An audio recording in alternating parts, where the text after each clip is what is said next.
তাই আমরা অনতিবিলম্বে এই ঘটনা জনগণের সামনে পরিষ্কার করবার জন্য হাসনাত এবং সার্জিসকে আইনের আওতায় নিয়ে আমরা এই ঘটনার একটি সঠিক রহস্য উন্মোচনের এই সরকারের কাছে দাবি জানাচ্ছি। আজকে সেনাবাহিনী নিয়ে জনগণের মধ্যে একটা নেতিবাচক ধারণা তৈরির চেষ্টা করা হচ্ছে। আমরা স্পষ্ট করে বলেছি, সেনাবাহিনী বাংলাদেশের গর্বিত একটি প্রতিষ্ঠান। এই সেনাবাহিনীর সদস্যরা গত জুলাই আগস্ট বিপ্লবে জনগণের পাশে না দাঁড়ালে খুনি হাসিনা বাংলাদেশ থেকে পালিয়ে যেতেন কিনা এটাও কিন্তু একটা সন্দেহের বিষয়। হ্যাঁ, সেনাবাহিনীর আপার লেভেলের দু একজন কর্মকর্তা যারা দুর্নীতির সাথে জড়িত, ভিনদেশি এজেন্ডা বাস্তবায়নকারী, তাদের বিরুদ্ধে আমাদের করা অবস্থান।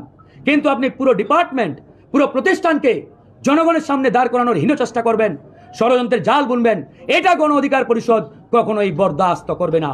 তাই আমরা অনতিবিলম্বে এই ঘটনা জনগণের সামনে পরিষ্কার করবার জন্য হাসনাত এবং সার্জিসকে আইনের আওতায় নিয়ে আমরা এই ঘটনার একটি সঠিক রহস্য উন্মোচনের এই সরকারের কাছে দাবি জানাচ্ছি। আসলেই এই বৈঠকে কি আলোচনা হয়েছিল এবং তারা কেনই বা স্ব-উদ্যোগে ক্যান্টনমেন্টের এই বৈঠকে গিয়েছিলেন এবং তারা কেনই বা 12 দিন পরে জনগণের সামনে এই ইস্যুটি তারা তুলে ধরলেন, তারা কেন মিটিংয়ের আগে কিংবা পরে এই ইস্যুটি জনগণের সামনে তুললেন না? নিশ্চয়ই এখানে কোনো না কোনো রহস্য রয়েছে। আমরা এই রহস্যের ভেদ ছিন্ন করে জনগণের সামনে সঠিক রহস্য উন্মোচনের লক্ষ্যে এই সরকারের কাছে পরিষ্কারভাবে আহ্বান জানাচ্ছি, আপনারা ওই দুইজনকে আইনের হেফাজতে নিয়ে এই রহস্যের জাল জনগণের সামনে পরিষ্কার করুন।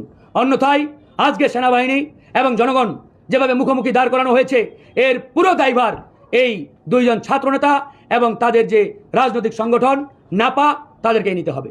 আজকে তারা বলছে সেনাবাহিনী এবং জনগণকে মুখোমুখি দাঁড় করানোর চেষ্টা করছে। এর চাইতে ভণ্ডামি কথা আর কি হতে পারে? কোনো রাজনৈতিক দল সেনাবাহিনীর বিরুদ্ধে বা এরকম উদ্ভট মন্তব্য তো করে নাই।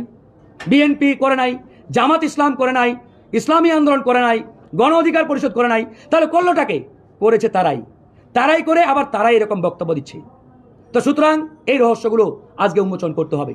আমাদের খুলনায় আমাদের ভিপি নুরুল হক নূরের নামে যে মামলা, এই মামলাটির পিছনেও ইন্ধন রয়েছে এই সরকারে যে দুজন তথাকথিত ছাত্র প্রতিনিধি, এদেরকে আর ছাত্র প্রতিনিধি বলার কোনো সুযোগ নেই।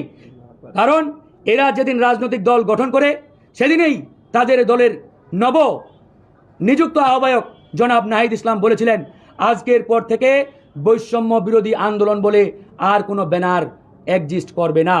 অর্থাৎ সেদিনেই এই বৈষম্য বিরোধী আন্দোলনের নামের যে ব্যানার, এটির বিলুপ্তি ঘটনা বিলুপ্ত হয়ে গেছে। সুতরাং এরপরে কেউ যদি এই নাম ব্যবহার করে কোথাও কোনো ধরনের মাতব্বরি, চাঁদাবাজি, মামলাবাজি করার চেষ্টা করে, আমি জনগণকেও বলবো তাদের বিরুদ্ধে আপনারাও রুখে দাঁড়াবেন, একবারেই রুখে দাঁড়াবেন।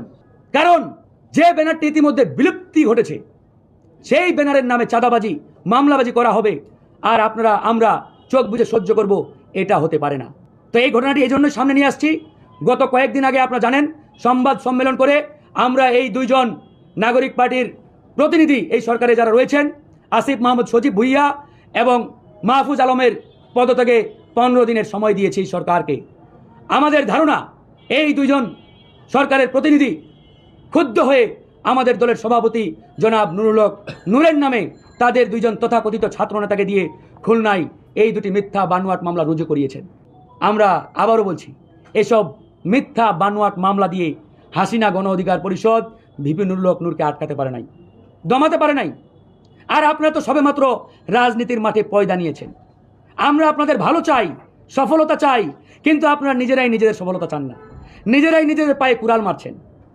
সুতরাং আজকে জনগণের কাছে পরিষ্কার, আপনারা যে নতুন রাজনীতির বন্দোবস্তের কথা বলে ভণ্ড বন্দোবস্ত বাস্তবায়নের চেষ্টা করছেন, এটি কিন্তু আর জনগণের কাছে বুঝতে তাদের কোনো কষ্ট হয় না।